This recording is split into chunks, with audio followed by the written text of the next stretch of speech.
Hello प्यारे दोस्तों, स्वागत है आपका इंटरव्यू क्लासेस में। बात करेंगे अपने क्लास 11th की जो वार्षिक परीक्षाएं चल रही है उसमें अपने फिजिक्स यानी भौतिक विज्ञान का जो पेपर होने वाला है उसके सॉल्यूशन के बारे में। बिल्कुल यहाँ से आपको एग्जाम में क्वेश्चन देखने को मिलेंगे, तो इस पेपर में सभी 20 प्रश्न हैं, उन सभी प्रश्नों को आपको अच्छे से तैयार कर लेना है ताकि आपका फिजिक्स का पेपर बहुत ही शानदार हो। ठीक है।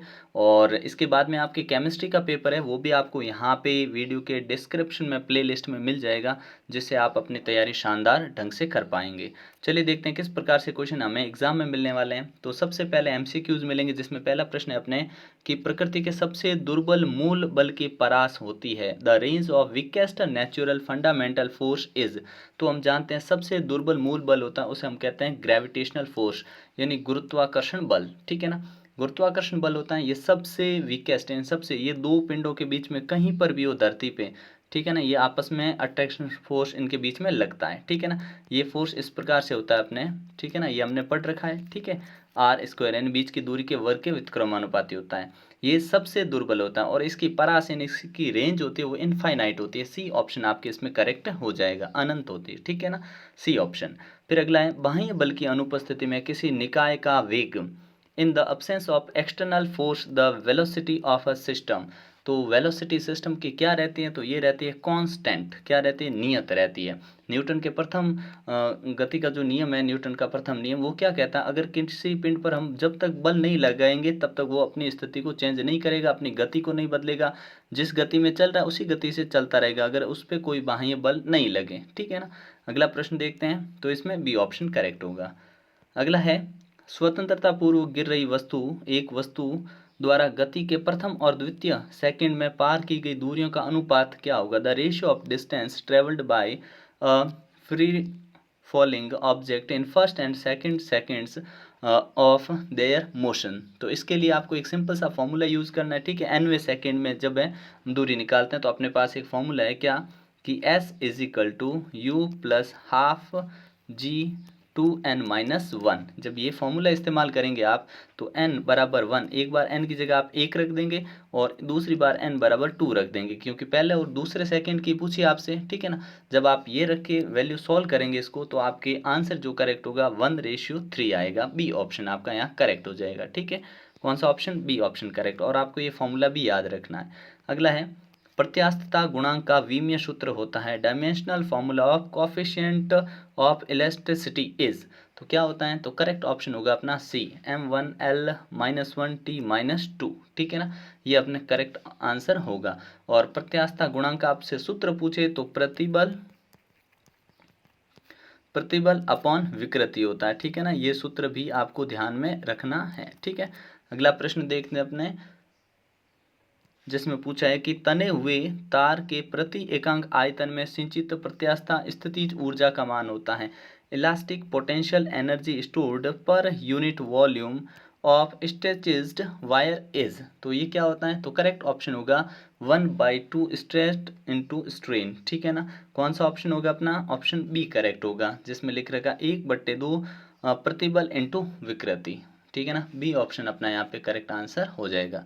नेक्स्ट क्वेश्चन देखते हैं अपने, जिसमें पूछा है कि किस ताप पर जल का घनत्व अधिकतम होता है। At what temperature the density of water becomes maximum. सबसे ज़्यादा कहाँ पे होता है, तो ये होता है अपने 4 डिग्री सेल्सियस पर। ध्यान रखना आपको, जल के असामान्य प्रसार के कारण 4 डिग्री सेल्सियस पर आयतन न्यूनतम होता है और घनत्व अधिकतम होता है। ठीक है ना, क्या आयतन यहाँ पे न्यूनतम और डेंसिटी घनत्व अधिकतम होता है इसका। सातवां प्रश्न देखते हैं अपने, रुद्रोस प्रक्रम में आदर्श गैस के दाब P और आयतन V के मध्य संबंध क्या होता है, रिलेशन बतानी अपने को। तो ए ऑप्शन अपना यहाँ पे करेक्ट हो जाएगा। एडियाबैटिक प्रोसेस में relation between pressure and volume of an ideal gas is PV नियतांक कांस्टेंट। ए ऑप्शन अपना करेक्ट हो जाएगा। अगला प्रश्न देखते हैं अपने, जिसमें पूछा है कि सरल आवर्त गति करते हुए एक कण का विस्थापन दे रखा अपने को x 6 cos ओमेगा टी और फिर है 8 sin ओमेगा टी मीटर। ठीक है ना। आपसे पूछा है कि स आ ग, इसका मतलब हुआ कि आपको सरल आवर्त गति में कण का आयाम बताना है। क्या आप बताना है, आयाम बताना है। तो करेक्ट आंसर होगा अपने 10 मीटर। कैसे निकलेगा, ऐसे ए कैसे निकलता है, ए का फॉर्मूला आता है a² प्लस b²। ये फॉर्मूला लगाना है।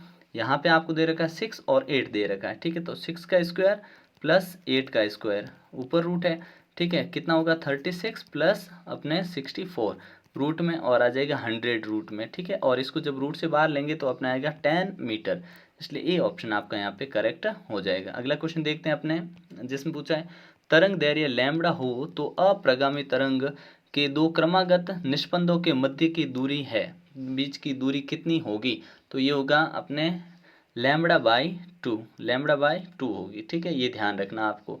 अगला प्रश्न देखते हैं, एक अश्वशक्ति का मान किलो वॉट में कितना होता है, हॉर्स पावर जो होती है किलो वॉट में कितनी होती है, तो 1 जो हॉर्स पावर होता है वो वॉट में होती है 746 वॉट, ये हम जानते हैं। और जब इस वॉट को आपको क्या बोला है, अश्वशक्ति का मान किलो वॉट में निकालना है, ये वॉट है, किलो वॉट मतलब 1000 का इसमें भाग देना है, तो 0.746 किलो वॉट आंसर आएगा, ये अपना फाइनल आंसर होगा, ठीक है ना, ये आपको ध्यान में रखना है।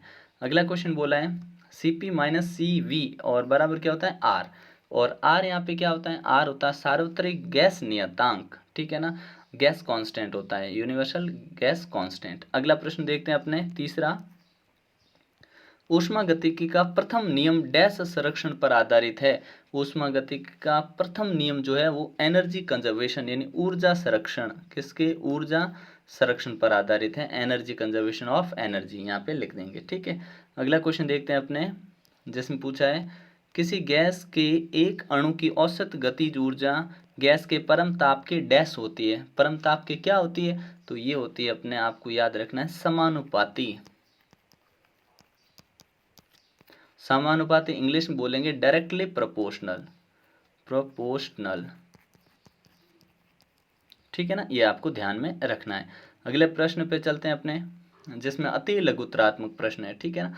अति लघुत्तरात्मक प्रश्न पहला पूछा है आपसे कि प्रत्यास्थ टक्कर को परिभाषित कीजिए, तो एक ऐसी टक्कर जिसके अंदर निकाय जो होता है उसका संवेग और गतिज ऊर्जा दोनों संरक्षित रहते हैं टक्कर के बाद, तो याद रखना क्या, एक तो अपने कौन, गतिज ऊर्जा, गतिज ऊर्जा, और अपने संवेग मोमेंटम, दोनों संवेग और गतिज ऊर्जा दोनों क्या रहते हैं, दोनों संरक्षित रहते हैं, उसे कहते हैं प्रत्यास्थ टक्कर कहते हैं, ठीक है ना, इतना ही पूछा।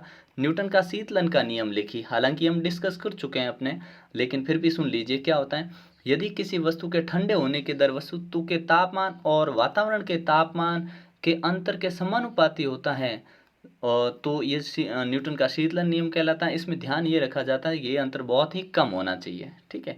अगला प्रश्न पूछा, ऊष्मागतिकी प्रक्रम में निकाय को 200 जूल ऊष्मा दी गई, ठीक है, 200 जूल दे दी। अब क्या करा कि निकाय द्वारा 50 जूल कार्य किया गया, तो निकाय की आंतरिक ऊर्जा में कितना परिवर्तन होगा, आपको पता करना है कि what will be change in internal energy of system, तो कितनी होगी, देखिए फॉर्मूला अपने पास है क्या, कि डी क्यू, डेल क्यू होता है अपने डेल यू प्लस डेल और वर्क डन, इस प्रकार से लिख दिया। अब अपने पास जानकारी किस किस की है, अपने को ये निकालनी एनर्जी, तो हमने कहा डेल यू, ठीक है ना, क्या आंतरिक ऊर्जा पूछी, ये आंतरिक ऊर्जा होती है, ठीक है, और इसको लिख देंगे अपने, इसके सामने इसको जब दूसरी तरफ भेजेंगे तो माइनस में हो जाएगा, डेल क्यू माइनस डेल डब्ल्यू, ठीक है, ये हो जाएगा 200 माइनस इसकी वैल्यू 50 जूल काम किया 50, तो अपने आंसर कितना आ जाएगा यहाँ 150 जूल, कितना आएगा 150 जूल, ठीक है ना। अगला क्वेश्चन देखते हैं अपने, समान ताप पर हाइड्रोजन और ऑक्सीजन के अणुओं का वर्ग माध्य मूल वेगों का अनुपात कितना होगा, बोला है समान टेम्परेचर, टेम्परेचर दोनों का क्या है सेम ही रखा है, ठीक है।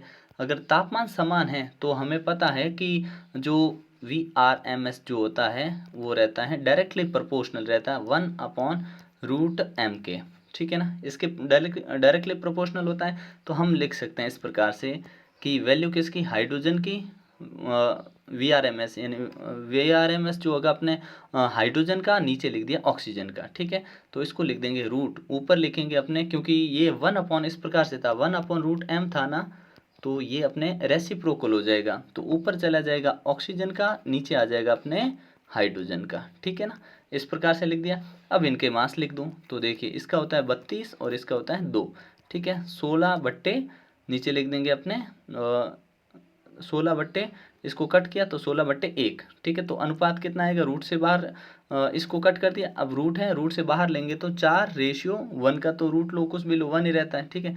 4:1 ये अपना फाइनल आंसर होगा, कितना, 4:1, ये आपका फाइनल आंसर रहने वाला है, ठीक है। अगला देखते हैं अपने प्रश्न कि गैसीय माध्यम में ध्वनि तरंगों के वेग के लिए न्यूटन का सूत्र लिखिए और लाल पास ने इस सूत्र में क्या संशोधन किया। देखिए न्यूटन ने सूत्र लिखा था कि अपने क्या था, √P/ρ, ठीक है, ये रो है, ठीक है, इस प्रकार से। और इसने संशोधन क्या किया, ज़्यादा कुछ संशोधन नहीं, इस प्रकार से लिख दिया आपने, ठीक है ना, P और रो ये चेंज किया था उन्होंने खाली, ठीक है ना, ये आपको ध्यान देना है, ठीक है। अगला क्वेश्चन पूछा हमसे कि अवमंदित दोलन को परिभाषित कीजिए, डिफाइन डैम्प्ड कॉलिशन, ठीक है ना, ऑसिलेशन है ना, ऑसिलेशन है, दोलन है ना, ऑसिलेशन बोलेंगे। तो क्या होगा, जब ऐसा दोलन जिसमें घर्षण या माध्यम के प्रतिरोध के कारण समय के साथ आयाम धीरे धीरे घटता है, समय के साथ आयाम तो घटेगा लेकिन धीरे धीरे घटेगा, ठीक है ना, उसे हम बोलते हैं अवमंदित दोलन, ठीक है। नेक्स्ट क्वेश्चन देखते हैं, आपको बोला है 400 हर्ट्ज और 402 हर्ट्ज की आवृत्तियों के दो स्वरित्रों के साथ एक साथ कंपित कराने पर विस्पंद आवृत्ति क्या होगी, दोनों की विस्पंद आवृत्ति आपको निकालने, अगर दोनों को साथ में करवाया है तो किस प्रकार से निकालेंगे, तो अपने पास एक सिंपल सा फॉर्मूला उसका यूज करके हम निकालेंगे, ठीक है। देखते हैं, इस प्रकार से लिख देंगे, अपने विस्पंद आवृत्ति जो होती है वो होती है अपने N1 - N2, ठीक है, बार लगाते हैं इसके ऊपर, ठीक है ना, बार नहीं ये लगाते हैं अपने मोड, ठीक है ना। फिर इसमें 402 - 400 तो आएगा अपने 2 हर्ट्ज आएगा आंसर, कितना आएगा, 2 हर्ट्ज, ठीक है ना। मतलब न्यूमेरिकल आपको बहुत इजी मिलेगा, कोई आपको दिक्कत होगी नहीं उसमें, ठीक है। अगला प्रश्न पूछा आपने कि मानव हृदय 1 मिनट में औसतन 75 बार धड़कता है, इसकी आवर्तकाल कितना होगा, औसतन 75 बार धड़कता ना, तो हमने कहा भाई आवर्ती निकालनी है, तो देखिए 75 बार धड़कता है और 1 मिनट में सेकंड होते हैं 60, ठीक है, निकालेंगे तो 1 मिनट में बोला इन्होंने कि 1 मिनट में, तो सेकंड होते हैं 60 लिख दिया नीचे, ठीक है। और टाइम लिख दिया कितनी बार धड़कता है, तो 1.25 अपने आ जाएगा हर्ट्ज, ठीक है, आवृत्ति। फिर आवर्तकाल बोला है तो ये होता है 1 फ्रीक्वेंसी आवृत्ति, ठीक है ना, ये होता है टाइम पीरियड आवर्तकाल, ठीक है। तो सूत्र लगाएंगे 1/1.25, ठीक है, तो ये 0.8 आ जाएगा टाइम पीरियड, ठीक है ना, आवर्तकाल 0.8 सेकेंड, ठीक है ना। इस प्रकार से ये अपने दोनों आंसर आ जाएंगे, ठीक है ना, कोई दिक्कत आपको होगी नहीं, ठीक है।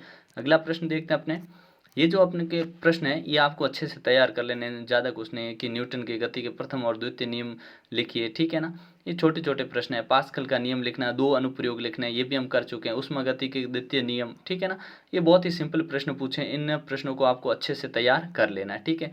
फिर भी अगर आपको कोई समस्या रहती है तो आप कमेंट सेक्शन में पूछ सकते हैं, इसका आंसर आपके डाला हुआ है अपने चैनल पर, ठीक है, देख सकते हैं आप, ठीक है। ये प्रश्न है आपके लिए, इन प्रश्नों को तैयार कर लेना, यहाँ से प्रश्न आपको एग्जाम में मिलेंगे ही मिलेंगे, ठीक है। मिलते हैं नेक्स्ट पार्ट में, तब तक के लिए जय हिंद जय भारत।